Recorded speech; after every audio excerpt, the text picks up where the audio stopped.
Hello, this is Carnivore Chris again, and we are in my kitchen today because we're going to make a couple chuck eye steaks. If you don't know what chuck eye is, it's similar to ribeye. But first, a little summary of yesterday. I went to the Carnivore meetup in Austin, Texas, and a bunch of YouTube people were there. Let's see. Well, I'll just say this. You're going to see interviews with a few of them. Judy was there. I can't remember the name of her channel. Nutritional Judy, maybe? I follow it. I should actually know. Kelly Hogan. Laura. I'm blanking on her last name right now. Spath. Laura Spath. I'm terrible with names. It's absolutely horrible. Anyway, so I'll get the camera adjusted here in a minute.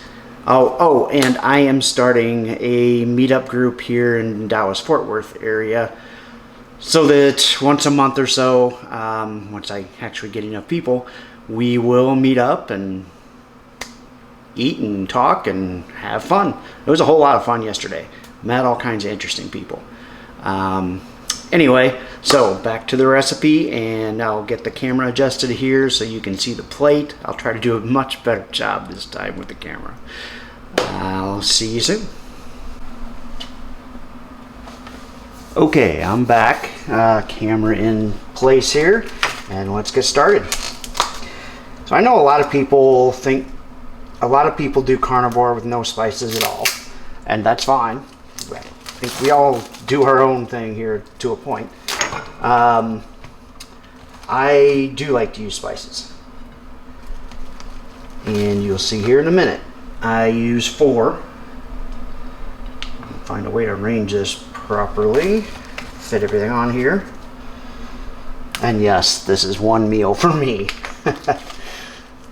One very nice dinner. We'll see if I can eat it all. I may not be able to.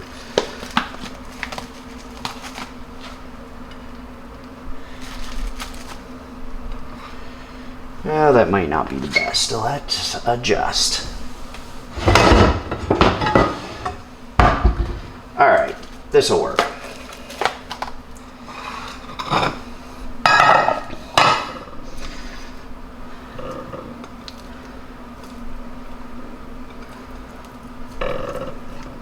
Or will it? I'll get it to work.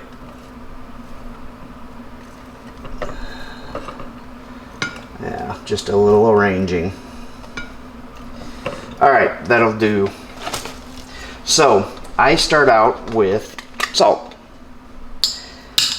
I go back and forth between this pink Himalayan salt or Redmond's real salt. I like them both. I don't have a preference at this point. But I get a little salt on there. So I don't know if you're aware, but salt does tenderize. So not only does it add flavor, but also tenderizes. And pepper.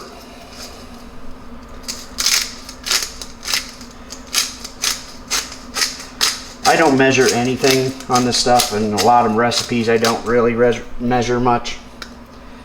Just the way I do it. And garlic salt.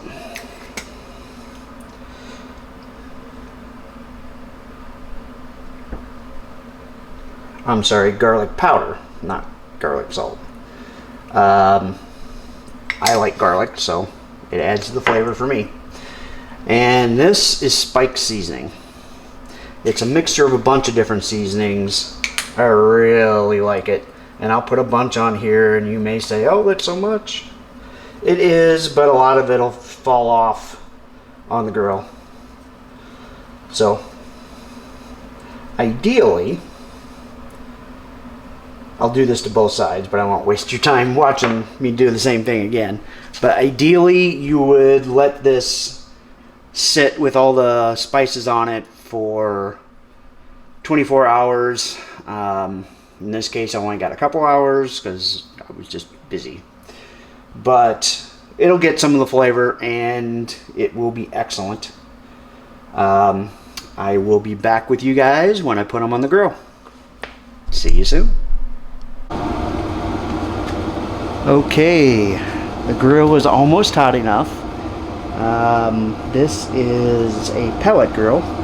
It uses whatever flavor you want to put in of pellets, wood pellets. I am using hickory. Hickory is my favorite.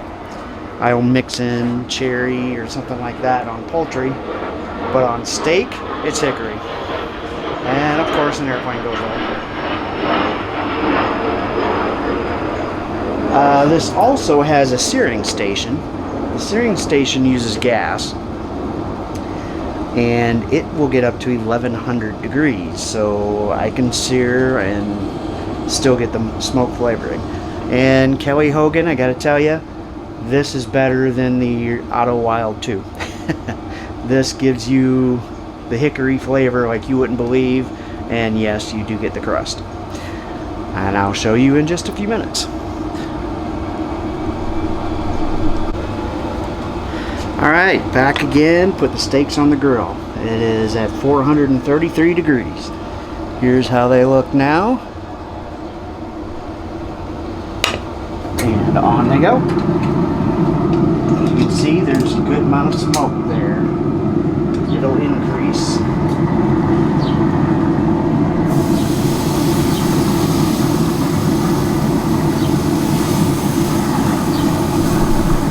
Now, one thing I do with my steaks is I set them out for an hour at room temperature.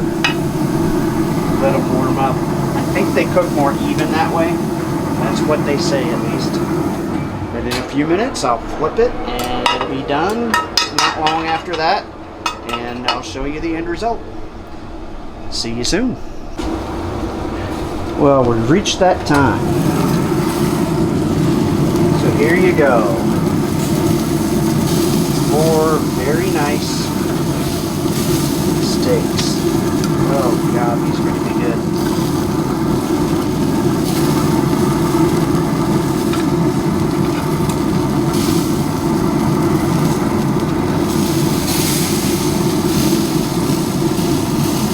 So now what I do is I take these to the side, put a little butter on each one, and I let them sit for 10 minutes before I cut them and eat them. I learned that in California about the butter, and the 10 minutes is because after you take your steak off, it actually continues cooking for a few minutes. So do 10 minutes, you got it completed. So I hope you like that, and I'll be back to follow up. Okay, finishing up now. The steaks came out fantastic. I haven't eaten them yet. The butter is melting on them now. They're very thin, so I probably won't let them go the whole 10 minutes of sitting there. So I'll probably just do 5.